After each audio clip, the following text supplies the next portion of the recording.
¿Qué tal, amigas y amigos? Un saludo muy cordial en esta quinta sesión de estas videoconferencias, clases que hemos estado realizando con el propósito de orientar a los estudiantes de métodos de producción de la Universidad Industrial de Santander en su proceso de aprendizaje del tema de análisis nodal. Con la clase de hoy, pues con esta lección vamos a finalizar el tema de análisis nodal y seguramente pasaremos a hablar de, digamos, al menos algunos aspectos básicos de lo que tiene que ver con la selección de sistemas de levantamiento artificial. Eh, las veces anteriores, la clase anterior, estuvimos hablando acerca de unos lugares dentro del sistema de producción que son como los más comunes a la hora de hacer el análisis nodal. Entonces la vez pasada hablábamos de la cabeza del pozo, hablábamos del fondo del pozo, hablábamos del separador y hablábamos del yacimiento como nodos principales. Hay otra situación que suele ocurrir, no quiero, digamos, entrar en ese tema en este momento, pero por supuesto que los invito a que lo consulten, que es un tema en el cual nosotros tengamos un tubing combinado, es decir, un sistema de producción en el cual desde la cabeza del pozo hasta una cierta profundidad haya una determinada tubería de un diámetro normalmente grande y de un punto hacia abajo un tubing de un diámetro menor. ¿Eso con qué fin se realiza? Entonces, obviamente que la lógica nos lleva a pensar que poner un tubing más pequeño o combinarlo, digamos, pongámosle números, que si yo tengo toda la tubería de 3,5 pulgadas, pues voy a tener un caudal. Y al tener, digamos, la mitad de arriba de 3,5 y la mitad de abajo de 2,7 octavos, pues entonces lógicamente voy a tener menos producción, por supuesto. Pero en algunos campos de producción tenemos esa situación y se ve motivada por el hecho de que hay campos donde frecuentemente ocurre un problema de ruptura de tubería. Entonces, muchas veces pasa en algunos campos que la tubería, por su peso, por su, digamos, el hecho de ser una tubería, por ejemplo, un pozo muy profundo, entonces una tubería muy pesada se va rompiendo o se desgasta fácil. Entonces tenemos que entrar en un dilema, o mantener una tubería grande con una tasa de producción grande, pero haciendo workover, trabajos de mantenimiento de pozos muy seguidos, muy frecuentemente, o utilizar una tubería combinada que va a durar más, que entre cambio de tubería va a haber mucho más tiempo, pero con un caudal menor. Entonces toca resolverlo a partir de un análisis económico. Pero en ese caso, ¿cuál sería la diferencia, por ejemplo, con lo que hacíamos la sesión anterior? Pues simplemente que nosotros necesitaríamos eh, dividir las pérdidas de presión que hay en el tubing en dos segmentos. ¿Sí? Entonces habría unas pérdidas en la porción superior del tubing debidas al diámetro grande y unas pérdidas en la sección inferior del tubing debido a otro diámetro más pequeño. Entonces, bueno, digamos, no es más que simplemente dividir esas pérdidas de presión en el tubing en dos partes. Entonces los invito a que de pronto alguno de los ejercicios que se encuentran ustedes en los libros, pues se den la oportunidad de hacer esas combinaciones, ¿vale? Bueno, el tema de hoy es un tema de otra situación especial que ocurre algunas veces, que es el caso de los choques. Entonces, en primer lugar, ¿qué es un choque? Entonces, primero que todo, miremos acá de qué tipo de pozo estamos hablando. Estamos hablando de pozos que fluyen naturalmente. Por acá, por ejemplo, yo he ubicado acá en el dibujo un par de empaques, ¿ah? Para, digamos, estos cuadros negros representan empaques, es decir, elementos que aíslan hidráulicamente el flujo a través del anular. Si un pozo fluye naturalmente, pues por supuesto que también por el anular podríamos tener flujo, ¿no? Entonces, pues esa es la función fundamentalmente de instalar acá un choque, perdón, un empaque en el fondo del pozo. ¿Qué pasa en los pozos de flujo natural? Y atención porque más adelante tendremos que hablar en algún momento de un caso muy particular y lo entenderemos, el por qué a veces utilizo también el choque, que es este elemento que está aquí en la cabeza del pozo, en pozos que tienen sistema de levantamiento artificial, pero de eso nos ocuparemos después. ¿Qué es un choque? Básicamente es una restricción que ubicamos en la cabeza del pozo. Por supuesto que pensamos nosotros que si el fluido está subiendo por el tubing y va a pasar por acá, por este espacio reducido, pues entonces ahí, en ese pequeño espacio, va a experimentar una caída de presión mucho más grande que la que ocurriría en ese mismo espacio si no estuviera esa restricción. Un ejemplo, si la línea de flujo es de 3 pulgadas, pues ahí en ese pequeño tramo que mide a lo sumo de longitud, ¿sí? De longitud medirá 20 centímetros, ¿sí? Ocurriría una caída de presión muy pequeñita, ¿sí? Si la tubería fuera de 3 pulgadas. Pero al instalar un choque, ¿sí?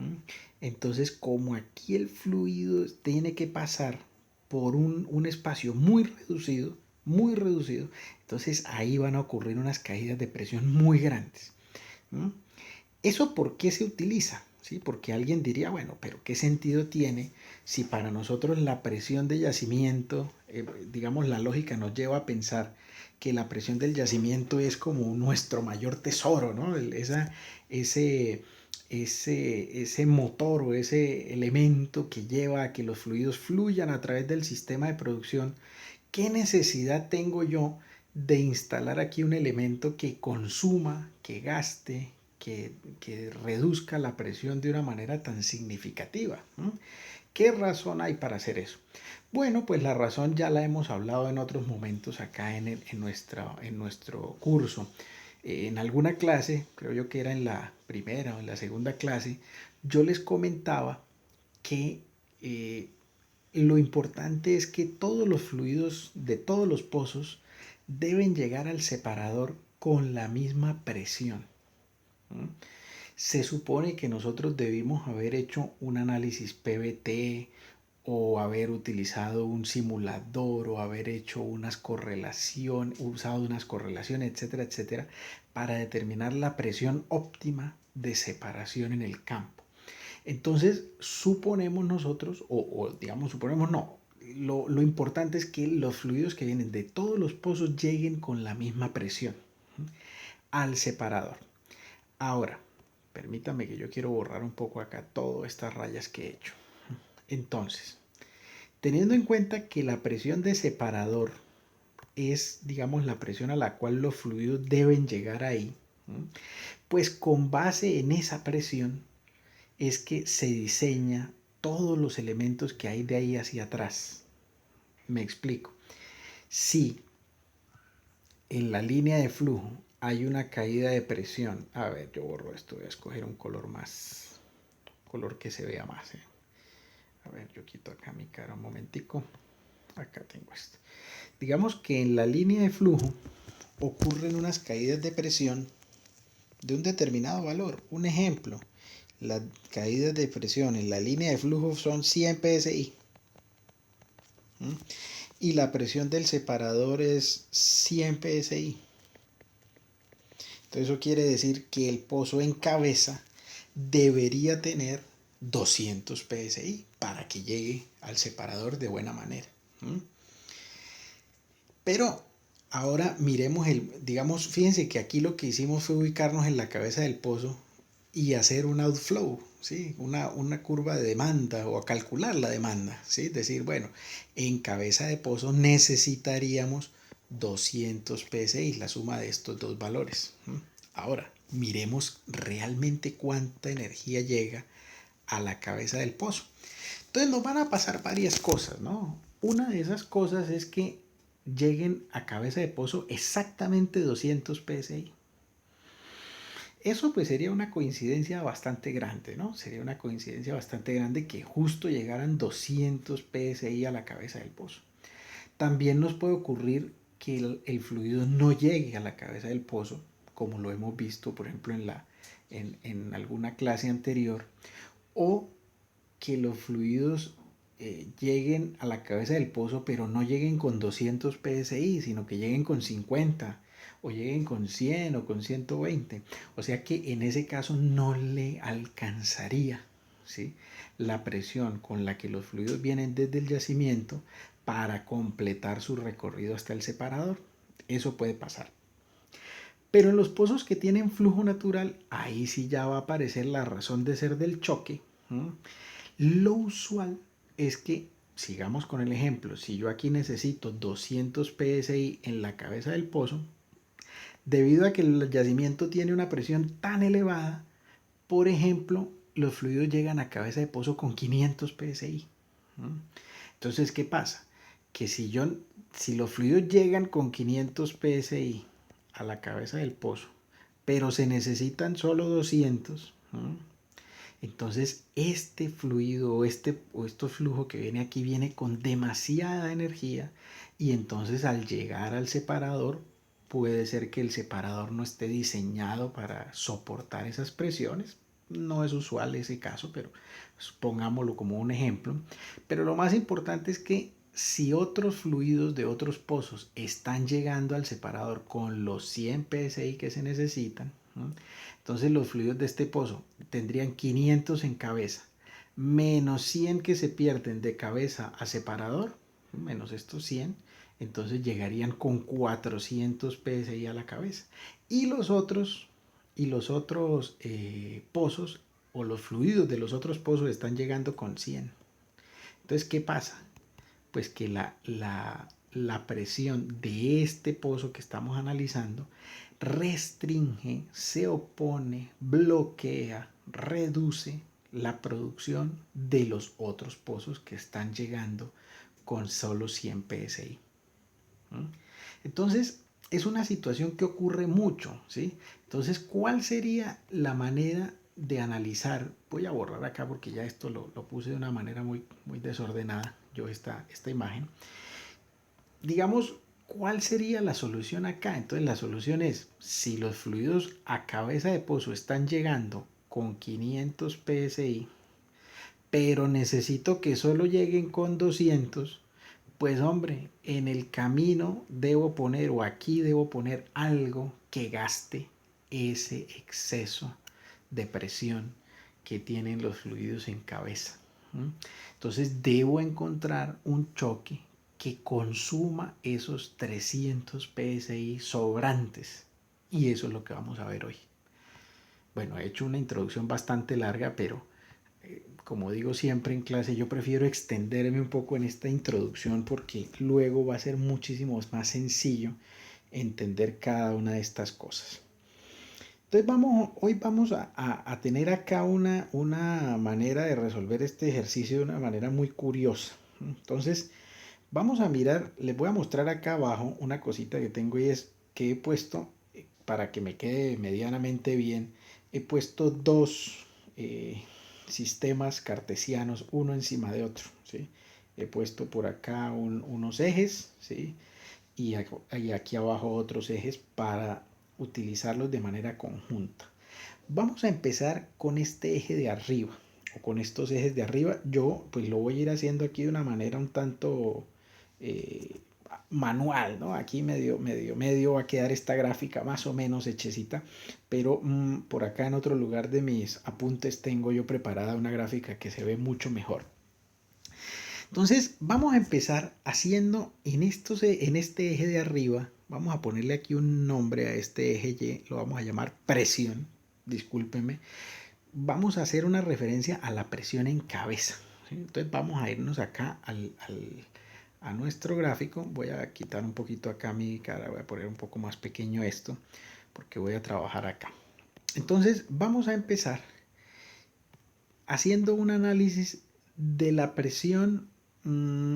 Sí, empecemos por esta, por la PWH, o la presión que llega aquí a este punto. De momento, quiero hacerles una aclaración a todos. Les pido que de momento nos olvidemos del choque. No va a haber choque en este primer análisis que vamos a hacer. Hagamos de cuenta que no existe, ¿vale? Entonces vamos a calcular, si estamos ubicados en la cabeza del pozo, con qué presión llegan los fluidos a la cabeza del pozo. Esa presión la vamos a llamar PWH. ¿Con qué presión llegan los fluidos ahí? Pues muy fácil, ya lo hemos hecho. Hemos dicho que la presión de yacimiento menos las pérdidas que ocurren mientras los fluidos fluyen a través del yacimiento, o sea, menos el drawdown, ¿cierto? Menos las caídas de presión que existen mientras los fluidos suben por el tubing. Voy a escribirlo por acá. Voy a decir, mire, PWH, lo que en otros momentos hemos llamado el inflow en cabeza de pozo, sería igual a la presión del yacimiento menos el drawdown, o sea, las pérdidas de presión que ocurren en el yacimiento, menos las pérdidas en el tubing. Aquí habíamos visto, y voy a irme a la parte de abajo, a las gráficas que les dije que íbamos a organizar. Voy a correr otra vez mi carita para acá. Entonces vamos a decir que seguramente vamos a obtener una curva así. Vamos a obtener una curva así, vamos a hacerla un poquito más ancha. Eso. Es posible, como dijimos la vez pasada, que haya valores negativos, ¿no?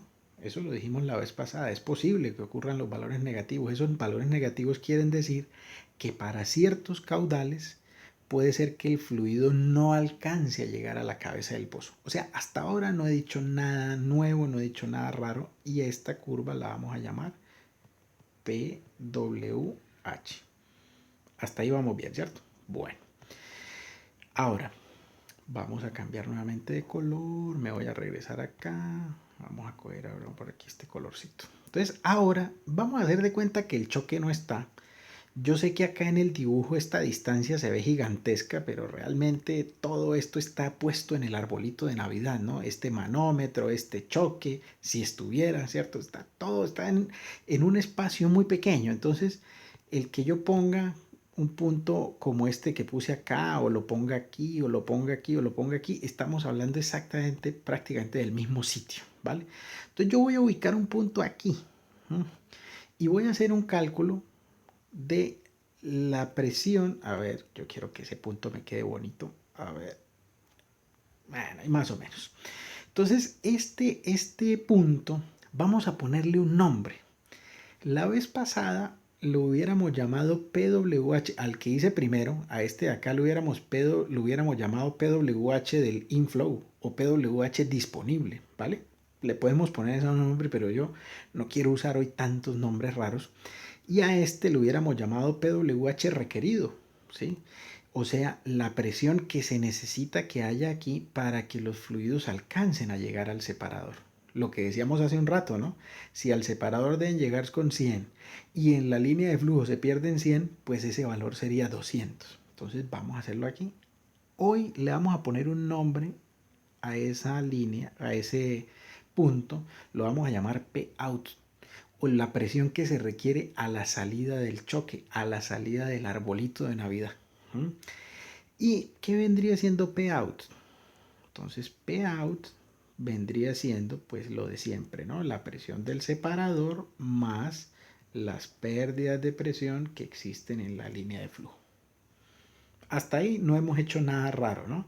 Entonces lo que hemos dicho es, repito, nadie se me vaya a confundir por el hecho de que estos dos puntos pareciera que están muy lejos el uno del otro. No, no, no, están ahí.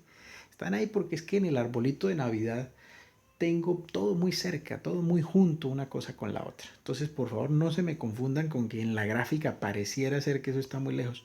Posiblemente lo que sí está muy lejos es este Pout del separador. Eso sí es una distancia considerable. Puede ser que el separador esté ahí a unos cuantos metros o que esté incluso a 1 kilómetro, 2 kilómetros, 3 kilómetros de distancia, ¿vale? Entonces vamos hasta ahí. Si nosotros nos vamos a la gráfica, pues ese Pout, como, opa, yo qué hice acá, ahora, ese Pout, ¿cómo se graficaría? Entonces, pues ese Pout sencillamente sería una cosa así. Perdónenme, voy a hacerlo un poquito más acá. A ver, tercer intento. Ay, me pareció bien esta. Entonces vamos a llamar a esta curvita P out. Repito, le puede usted llamar como quiera. A este puede llamarlo PWH disponible y a este PWH requerido. Y no hay ningún problema, estamos hablando exactamente de lo mismo. Y si nos vamos un poquito al análisis, entonces diríamos nosotros que el punto en el que estas dos líneas se tocan vendría siendo, aquí es donde esto me va a quedar feo, hombre. Ay, Dios mío. Vamos a ver, vamos a tratar de hacerlo mejor. Entonces este puntico aquí sería lo que llamaríamos nosotros el caudal del pozo sin choque. ¿Vale? En flujo natural sin choque. ¿Sí? Ese sería el caudal que tendría el pozo si no tuviera choque. ¿Mm? Repito, el análisis que acabamos de hacer no consideramos para nada el choque. ¿Por qué ocurre ese caudal sin choque? Bueno, porque ahí en ese punto tenemos que la presión con la que los fluidos llegan a la cabeza del pozo es exactamente igual, por eso se están tocando las dos curvas, que la presión que se necesita para que los fluidos lleguen hasta el separador. Entonces, por eso hay flujo. Perfecto. Ahora vamos a hacer un análisis. Vamos a hacer el siguiente análisis. ¿Qué pasa en esta gráfica de aquí para allá? Entonces, de ese punto hacia la derecha, es obvio, la presión que se necesita es mucho mayor que la presión que llega, que la presión que existe, que la presión disponible. Eso, si no entendió lo que acabo de decir, le pido que se regrese 10 segunditos en el video. Como la presión que se necesita es mayor que la que existe, ¿ah? Entonces decimos que falta presión. De eso no nos vamos a ocupar hoy, nos vamos a ocupar más adelante con los famosos sistemas de levantamiento artificial. Ahora, ¿qué ocurre de este punto hacia la izquierda? Entonces vamos otra vez al cuento. La presión que llega a la cabeza del pozo es mucho mayor que la presión que se necesita. O sea, está sobrando presión, está sobrando energía, ¿vale? Entonces vamos a hacer el siguiente análisis. ¿Qué pasa si yo me ubico por acá en algún punto? Bueno, vamos a empezar a mirar ya la gráfica de abajo, los ejes que puse abajo. Entonces vamos a poner, y todavía no he puesto el choque, así que nadie me ponga nervioso todavía. Vamos a llamar a este eje de la parte inferior, vamos a ponerle un nombre. Vamos a llamarlo ya no P, sino delta de P. Bueno, disculpen, yo no le puse nombre a los ejes, ¿no? Caudal y caudal, ¿vale? Entonces, vamos a hacer el siguiente análisis. En este punto vamos a tratar de prolongar, yo no sé cómo me va a quedar esto aquí me va a quedar horrible. Digamos, si yo prolongo esto, no, esto no voy a poder yo. Hasta allá sí no llega mi habilidad con este lápiz. Es que este lapicito óptico es terrible para hacer. Bueno, ahí me quedó torcida, pero vamos a hacer un último intento. No. Hay algo ahí en la pantalla que hace que se me tuerza, o el pulso posiblemente, ¿no? Bueno, pero digamos este punto acá, vamos a tenerlo en cuenta, ¿no? Si en ese punto, en ese caudal, quisiéramos calcular cuánta energía está sobrando, porque recuerden que dijimos que de aquí para la izquierda sobraba energía, ¿no? En ese punto, ¿cuánta energía sobra? Pues la respuesta es obvia, ¿no? No sobra nada, ¿sí? Entonces, nada, cero. Ahora, ¿qué pasa si yo me ubico por acá? Entonces, ¿o qué pasa si me ubico por acá, o por acá, o por acá, o por acá? Entonces, aquí, por ejemplo, hay una energía sobrante. Poquita, pequeña energía, pequeña cantidad que sobra. Aquí en el siguiente punto a la izquierda ya sobra mucho más energía, ¿sí? Este es el delta de P. Es cuánta energía le está sobrando, ¿sí? ¿Por qué la resto? Pues sencillamente porque lo azul es cuánto hay y lo rojo es cuánto necesito. Entonces, en resumidas cuentas, pues sencillamente yo estoy hablando de que al restarlo estoy encontrando de cuánto sobra. Aquí sobra más y aquí sobra más y así sucesivamente. En cada uno de esos puntos sobra más energía. Entonces voy a borrar todo esto para que no me quede esta gráfica toda llena de un montón de cosas.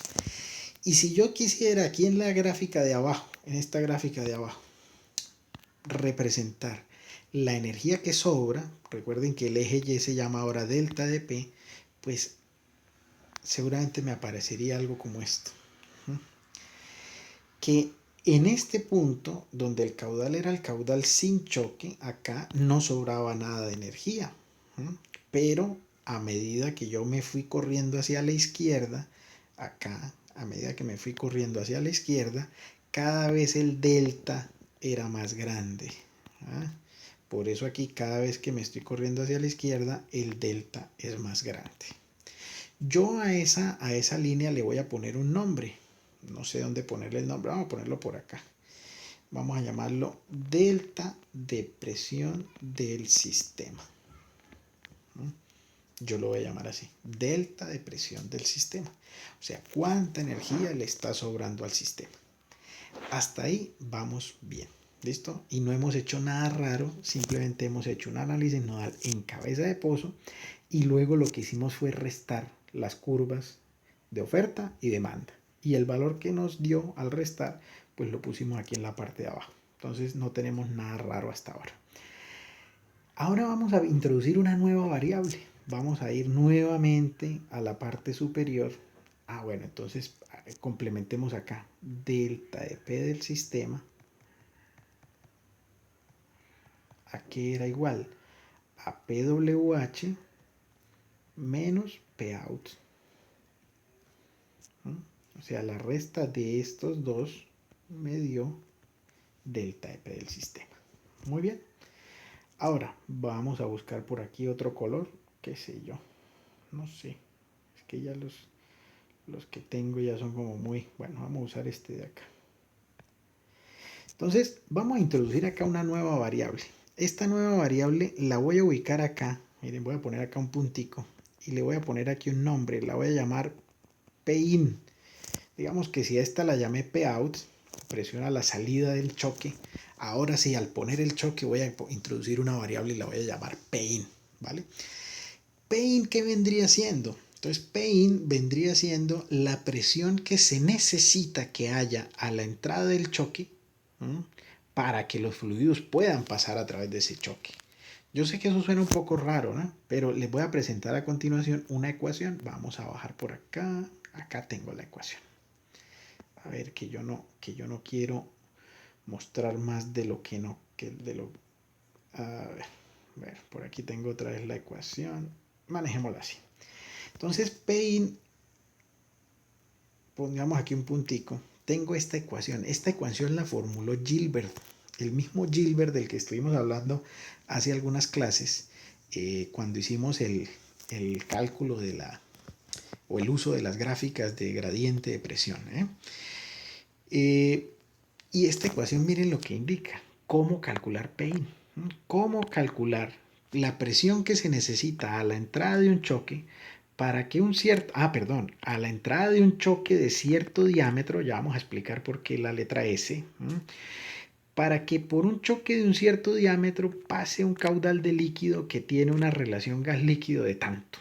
Básicamente eso es lo que quiere decir esta ecuación. Miremos acá lo que dice acá abajo. Entonces dice que Pin sería la presión a la entrada del choque en PSI. R es la relación gas-líquido y aquí Gilbert la eleva a una constante empírica 0,546. QL es el caudal de líquido en barriles por día. Bueno, perdón que se me escapaba aquí un detallito. Aquí esto está en miles de estándar cubic por Stockton barrel. O sea que si la relación gas-líquido es 1000, pues yo, como aquí la R debe ir en miles, pues aquí no pondré 1000, pondré 1, ¿sí? Porque 1 es un 1000, ¿sí? ¿Cuántos miles son 1000? Pues 1, ¿vale?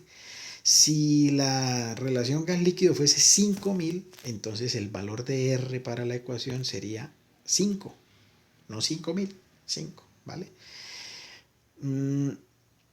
Y finalmente aparece el diámetro del choque. Entonces esto tiene acá un diámetro. No sé cómo pintar acá. Vamos a levantar acá un poquito esto. Digamos que esto acá tiene un diámetro interno. Y ese diámetro interno se llama S. ¿Sí? Se llama S. Y ese diámetro del choque se mide en 64avos de pulgada.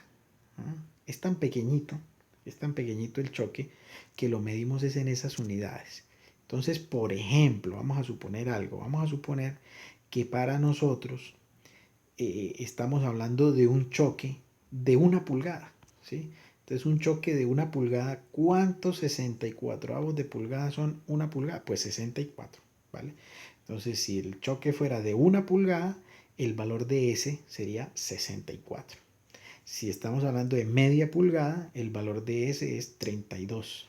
Si estamos hablando de un cuarto de pulgada, etcétera, etcétera, etcétera, ¿vale? Entonces, para que tengamos en cuenta ese detallito, ¿no? Ese detallito. Entonces, nosotros aquí lo que podríamos hacer es con esta ecuación calcular para diferentes caudales, para 100, para 200, para 300, para 400, para 500 barriles, etcétera, etcétera, etcétera, cuánto sería el valor de la P-IN.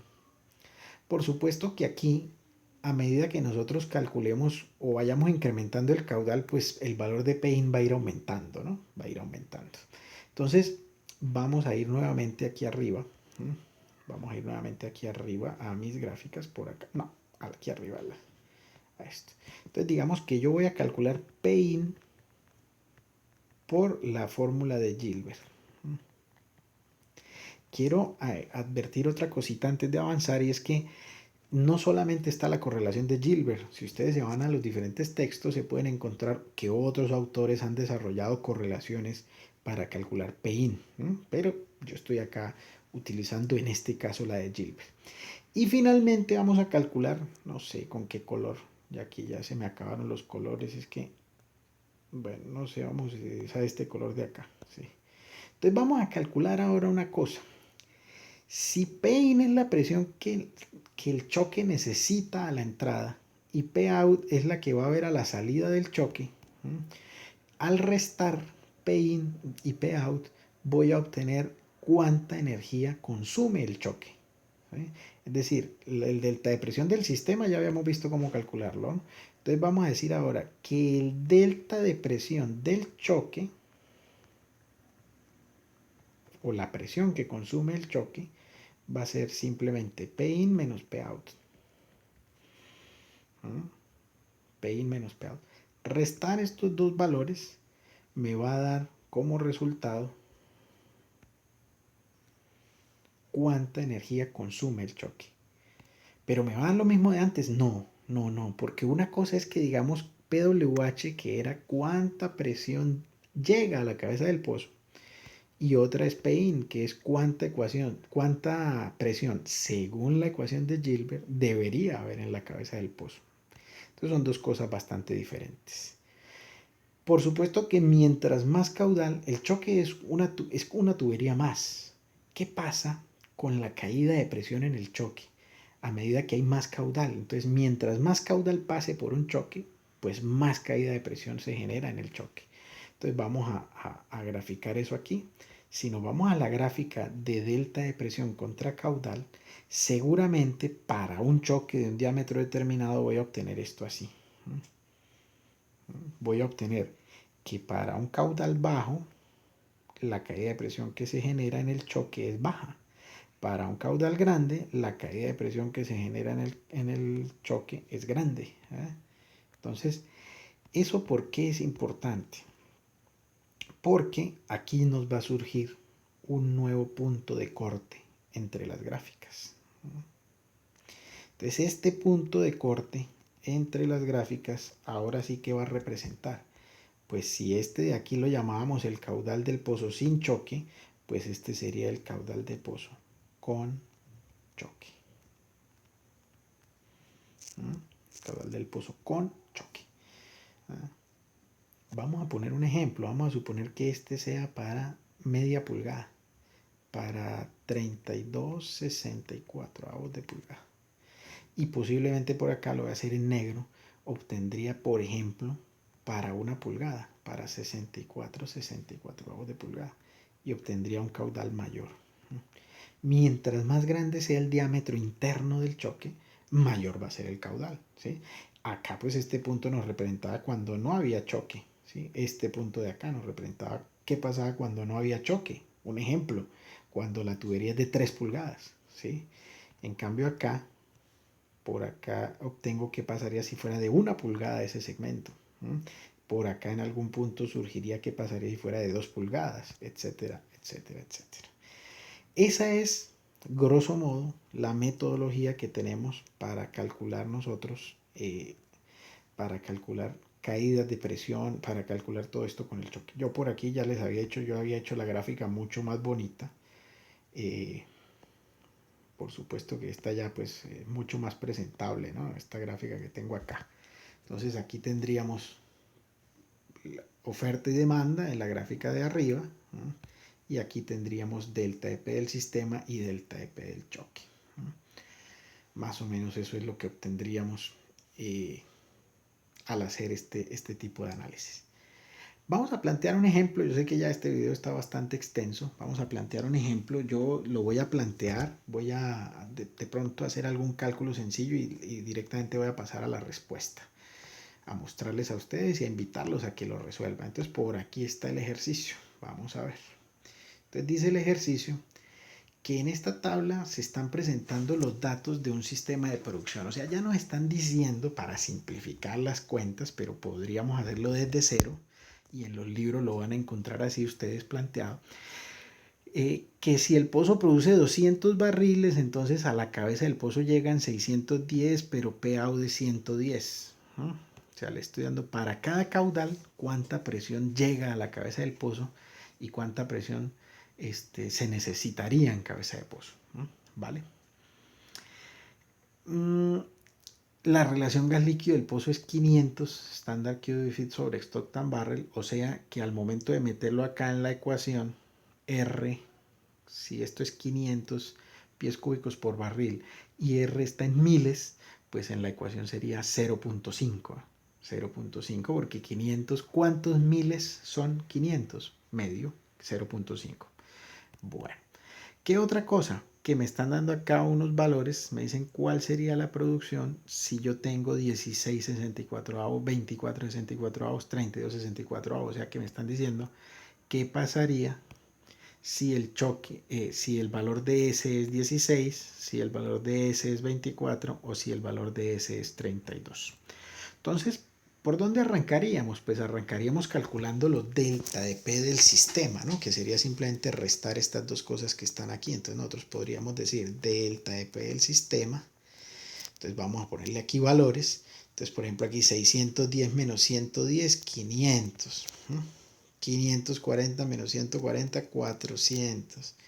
440 menos 170, 270.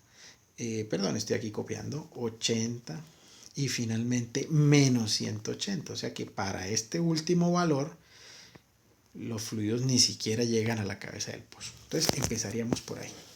Luego, ¿qué haríamos? Entonces, otra columna que fuera, voy a hacerlo simplemente para un diámetro de 16, 64 avos de pulgada. Entonces me vendría para acá, a ver dónde ubico yo esta, aquí. En este momento no son importantes esos datos. Entonces digamos que si yo voy a calcular Pin,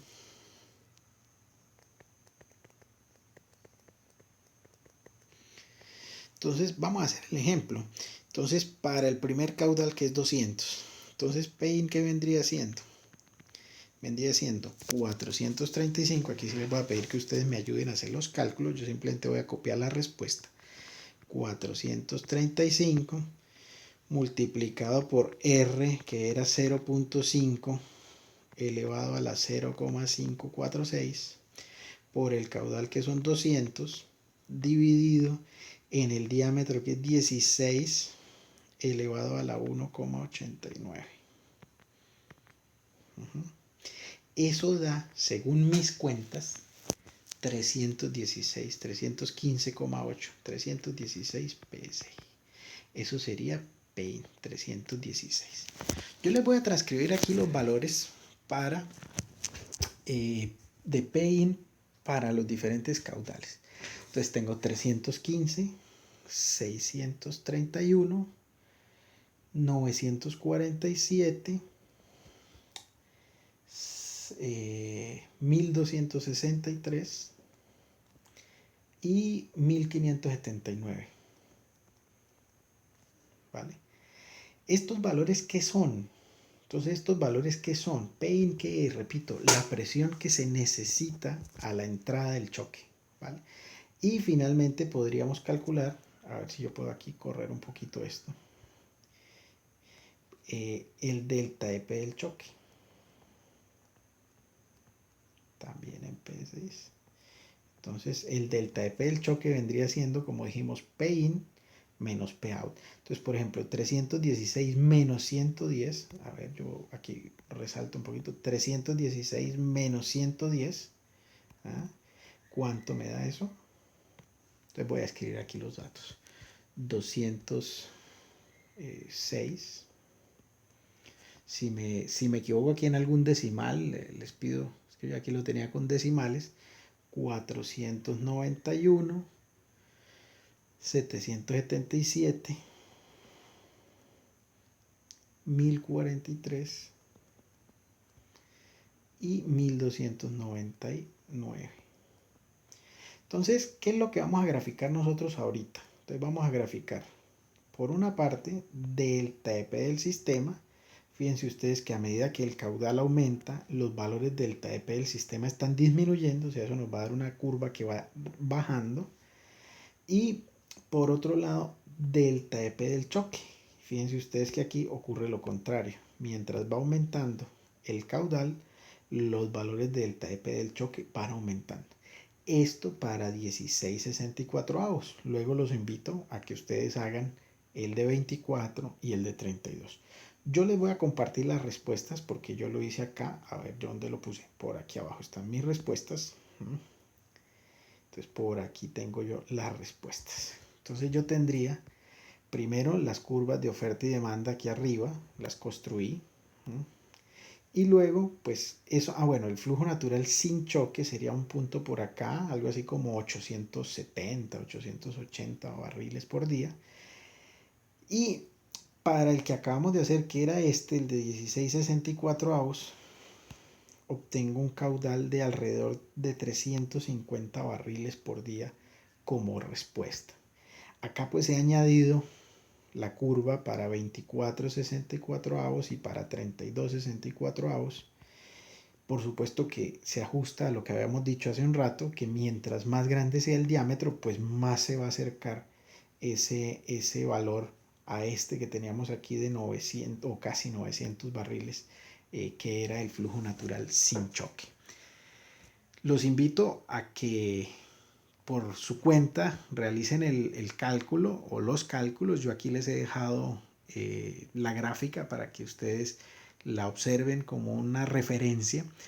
Y bueno, eso era básicamente la explicación de esta metodología para calcular choques. Agregando un detalle, para algunos autores, en algunos libros, se hace algo un tanto olímpico a la manera de resolver, o plantean una manera de solución muy, digamos, como muy de regla de dedo gordo, que es el simplemente decir, bueno, un choque normalmente consume tantos PSI o tanto porcentaje de la presión que llega a la cabeza del pozo, entonces multipliquemos la presión en cabeza por este factor y ya. No está muy bien, no está muy bien. Creo yo que esta metodología, que se basa un poquito más en ecuaciones, en este tipo de cosas, pues permite obtener una mejor respuesta. Quiero agradecerles a todos por su permanencia, por acompañarnos en estos videos. Quiero invitarlos a que se suscriban al canal, a que nos sigan en las clases que hemos venido haciendo y que nos acompañen en las que seguiremos subiendo con mucho gusto para todos ustedes. Hasta una próxima ocasión.